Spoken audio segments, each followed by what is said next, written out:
Selamat datang kembali di pelajaran matematika ya, ilmu yang paling menyenangkan. Nah, hari ini kita akan membahas tentang operasi dan faktorisasi bentuk aljabar. Nah, pertama-tama kita mau tahu dulu, apa sih itu aljabar? Nah, aljabar itu merupakan ilmu matematika yang mempelajari tentang simbol matematika dan aturannya. Nah, jadi masalah-masalah itu bisa diterjemahkan ke dalam bentuk simbol-simbol. Ya, contohnya, kakak mempunyai 5 mangga, lalu ibu membelikan 10 mangga untuk kakak. Berapakah total mangga kakak? Nah, masalah ini bisa kita ubah ke dalam bentuk simbol matematika ya.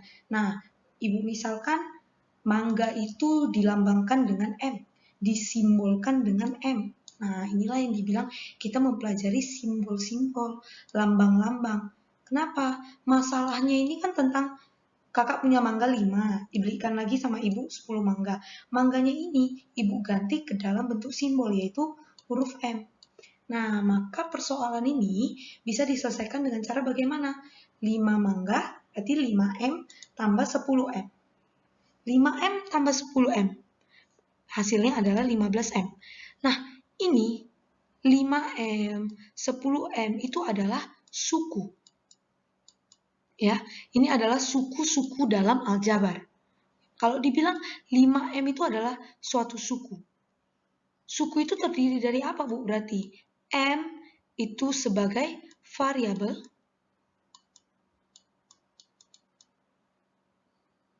Ya, dan angka di depan variabel itu disebut sebagai koefisien.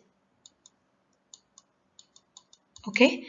Nah, inilah kulit-kulit dari si aljabar ini ya. Jadi ingat hurufnya itu kalau di dalam matematika bukan dibilang huruf tapi dibilang sebagai variabel. Nah, angka yang menempel pada huruf atau variabel tersebut disebut sebagai koefisien. Ya. Oke. Nah, sekarang kita akan lanjut, kita akan menjelaskan tentang penjumlahan dan pengurangan dari aljabar. Ingat, sebelum kalian menyelesaikan penjumlahan dan pengurangan aljabar, kalian harus ingat bahwasannya hanya suku aljabar yang sejenis yang dapat dijumlahkan atau dikurangkan. Oke, nah jadi sukunya harus sejenis. Maksudnya gimana? Oke, kita perhatikan contoh biar lebih mudah dipahami. Kalau dibilang A tambah A, ini sejenis. Kenapa? Ini variabelnya sama. Berarti dia sukunya itu sejenis. Kalau dia sejenis, berarti dia boleh dijumlahkan atau boleh dikurangkan. Oke, nah kalau dibilang A, di depannya ada angka nggak? Kalau nggak ada angka, itu artinya ada angka 1 sebenarnya, cuman nggak dituliskan. Oke, berarti di sini ada 1A tambah 1A. Nah, kalau kamu udah tahu sukunya ini adalah sejenis, perhatikan aja dulu angkanya. 1 ditambah 1, 2. Variabelnya apa? A, tulis balik. Ngerti ya? Maka kalau ditanya A tambah A, itu hasilnya berapa? 2A. Oke ya? Nah, soal selanjutnya. 5X tambah 7 kurang 2X. Ingat, yang boleh dilakukan penjumlahan atau pengurangan hanya suku yang sejenis. Sekarang di contoh soal nomor 2 ini, kamu cari mana yang sejenis. Artinya mana yang variabelnya sama atau mana yang hurufnya sama. Tentu 5X dan minus 2X. Sama-sama punya X, berarti dia adalah sejenis. Oke, nah jadi sejenislah yang cuma boleh kalian kerjakan. Oke, 5X kurang 2X. Karena dia sejenis, jangan dulu lihat hurufnya, lihat aja dulu angkanya. Kalau dibilang 5X kurang 2X, hurufnya kan sama, variabelnya kan sama nih, sama-sama X. Gak usah dulu dilihat. Lihat aja dulu angkanya, berarti 5 kurang 2. 5 kurang 2, 3. Karena dia sejenis, apa variabelnya? Yang sama itu apa? Sama-sama punya X. Maka 5X kurang 2X itu adalah 3X. Bu, tapi ini plus 7-nya nggak ada kawan. Kalau nggak ada kawan, tuliskan aja balik. Sehingga dapat hasilnya 3x tambah 7. Kalau misalnya nih, ada soal penjumlahan atau pengurangan aljabar yang bentuknya gini. 5A dikurang 7B. Ini kira-kira bisa diselesaikan nggak? Nggak bisa. Kenapa? Karena sukunya nggak sejenis. Kayak mana Bu sukunya dia sejenis atau enggak? Kamu lihat aja variabel atau hurufnya. Yang ini A, yang ini B. Sama nggak? Nggak sama. Kalau nggak sama berarti dia nggak sejenis. Kalau nggak sejenis berarti dia tidak bisa kita sederhanakan. Hanya suku-suku yang sejenis yang bisa kita sederhanakan dengan dijumlahkan atau dikurangkan. Oke, nah kita lihat contoh soal berikutnya yang ketiga. Jumlahkanlah 4x tambah 5 dan 2x kurang 7. Berarti jumlahkan ini dengan ini. Berarti ini ditambah dengan ini. Ya gampang, tulis saja langsung. 4x tambah 5 ditambah dengan 2x kurang 7. Bu, kenapa sih ini harus dikurung? Kan ini satu kesatuan. Ya, makanya Ibu kurung. Maksudnya gimana Bu satu kesatuan? Nah, perhatikan. Ini, kan ini, ditambah dengan ini. Ini kan satu paket. Makanya supaya nggak bingung, Ibu buat dalam kurung. Oke, nah baru tanda tambah yang ada di depan kurung ini harus kamu masukkan satu-satu. Kali masukkan satu-satu. Positif ketemu dengan 2x. Tetaplah positif 2x. Positif ketemu dengan minus 7. Positif ketemu negatif, hasilnya negatif. Berarti dapatnya negatif 7.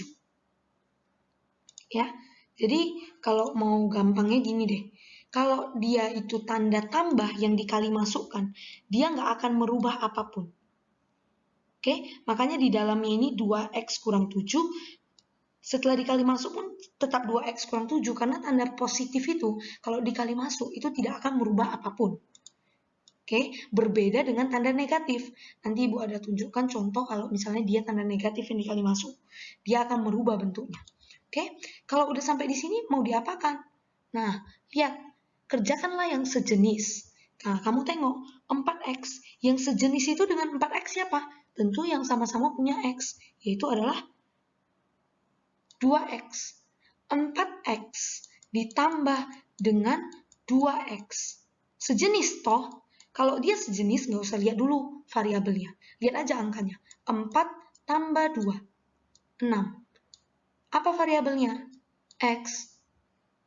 Oke? Nah, kalau udah siap itu, angka selesaikan dengan angka. Siapa? Positif 5 dikurang 7. Berarti 5 kurang 7. Kamu punya permen 5, tapi kamu punya utang 7. Lebih banyak mana? Utangmu kan? Tanda negatif. Kalau kamu punya utang 7, kamu bayar 5, tentu utangmu makin sedikit. Kalau makin sedikit itu berarti dikurang, 7 kurang 5, 2. Sehingga hasilnya adalah minus 2. Maka hasil dari bentuk aljabar ini adalah 6x dikurang 2. Kalau kamu kurang paham, kamu boleh putar ulang videonya ya. Nah, sekarang kita akan masuk ke contoh berikutnya. 12x tambah 3x kuadrat kurang 7 tambah 4x kuadrat kurang 5x tambah 2. Jangan pusing dulu karena soalnya panjang. Caranya tetap sama. Cari yang sejenis. Ya, cari yang sejenis. Kita lihat. 12x. Variabelnya apa? X. Betul? Cari sama-sama yang punya x siapa? 12x berarti kawannya adalah minus 5x. Karena sama-sama punya x, berarti dia sejenis. Oke, kita cari kawan yang kedua. 3x kuadrat. Berarti kawannya siapa? Yang punya x kuadrat juga, yaitu adalah positif 4x kuadrat. Nah, ini berarti sejenis. Baru angka minus 7. Sejenisnya dengan siapa? Sejenisnya ya dengan angka juga, yaitu positif 2. Oke, nah Ibu mau kerjakannya dengan rapi. Maksudnya kayak mana Bu dengan rapi? Nah, yang udah Ibu warnanya sama ini, yang sejenis ini, mau Ibu dekatkan dulu, biar kalian gak pusing. 3x kuadrat, Ibu dekatkan dengan yang sejenis, yaitu positif 4x kuadrat. Oke? Nah, lalu siapa lagi yang sejenis? 12x yang sejenis dengan minus 5x. Nah, ini Ibu dekatkan dulu. Angka, Ibu dekatkan dengan angka. Ngerti ya? Nah, jadi biar gampang dilihat dulu. Setelah kalian udah satukan yang sejenis-sejenis ini, kalian baru bisa kerjakan. 3x kuadrat tambah 4x kuadrat. Sejenis kan? Karena sejenis, lihat aja angkanya. 3 tambah 4, 7. Siapa variabelnya? X kuadrat. Oke? Makanya di sini Ibu tulis 7x kuadrat. Sekarang kerjakan yang x dengan x. 12x kurang 5x. 12x kurang 5x. Sama-sama sejenis, sama-sama punya x. Kalau udah sejenis, lihat aja angkanya. 12 kurang 5, 7. Sejenis kan? Apa variabelnya? X. Makanya Ibu tulis di sini tambah 7x. Ingat ya, kalau di depan gak ada tanda, itu artinya positif. Makanya di sini ada tanda tambahnya. Oke? Sekarang kita selesaikan angka dengan angka. Minus 7 tambah 2. Kamu punya utang 7, kamu bayar 2. Berarti utangmu masih ada 5. Oke, di sini Ibu buat minus 5. Gampang ya. Selanjutnya kita masuk ke dalam bentuk pengurangan. Ya. 6T kurang 2T. Pertama-tama kamu harus tahu dulu ini sejenis nggak kira-kira. Sejenis lah Bu, sama-sama punya T. Kalau dia sejenis, cukup lihat angkanya dulu. 6 kurang 2, 4. Siapa variabelnya? Kan sejenis. Siapa variabelnya? T. Makanya di sini Ibu tulis 4T. Oke? Nah, kalau misalnya nih ada soal 15T ditambah dengan 2X. Kira-kira ini bisa diselesaikan nggak? Nggak bisa. Kenapa? 1 itu variabelnya T. Satu lagi variabelnya X. T nggak punya kawan. X pun nggak punya kawan. Makanya ini nggak bisa diselesaikan. Kalau 15T dikurang 2X bisa nggak? Ya nggak bisa juga. Ini satu variabelnya T. Satu variabelnya X. Berarti beda suku, beda jenis. Sehingga nggak bisa diselesaikan. Oke? Nah, contoh soal yang ke-6, kurangkanlah 7P tambah 3 dari 10P tambah 8. Artinya apa? 10P tambah 8 dikurang dengan 7P tambah 3. Ya. 10P tambah 8 dikurang dengan 7P tambah 3. Jadi kalau kata kurangkan ini dari ini, itu berarti dibalik. Berarti itu ini kurang ini. Ngerti ya? Dan dia tuh harus pakai tanda kurung. Nggak boleh tidak. Ya, karena kamu mengurangkan sesuatu yang isinya lebih dari satu. Berarti dia satu paket. Makanya harus kamu pakai tanda kurung. Kalau kamu nggak pakai tanda kurung, nanti bisa salah. Nah, jadi hati-hati di pengurangan. Harus ada tanda kurungnya. Oke, sekarang kita selesaikan. Kayak mana cara selesaikannya? Ingat, buka dulu apa yang bisa dibuka. Apa yang bisa dibuka, Bu? Kurungnya bisa dibuka. Oke, jadi kita buka dulu kurungnya. Caranya kayak mana? Kali masuklah minus ini ke dalam. Oke, minus dikali dengan 7P. Ya, hasilnya adalah minus 7P. Minus dikali dengan positif 3. Ingat, negatif ketemu positif, negatif. Makanya negatif dikali dengan positif 3, hasilnya bisa negatif 3. Oke, setelah kamu kalikan masuk negatifnya, baru kamu bisa cari yang sejenis. 10P sejenis dengan siapa? Sejenis dengan 7P. Minus 7P, ya, karena sama-sama punya P.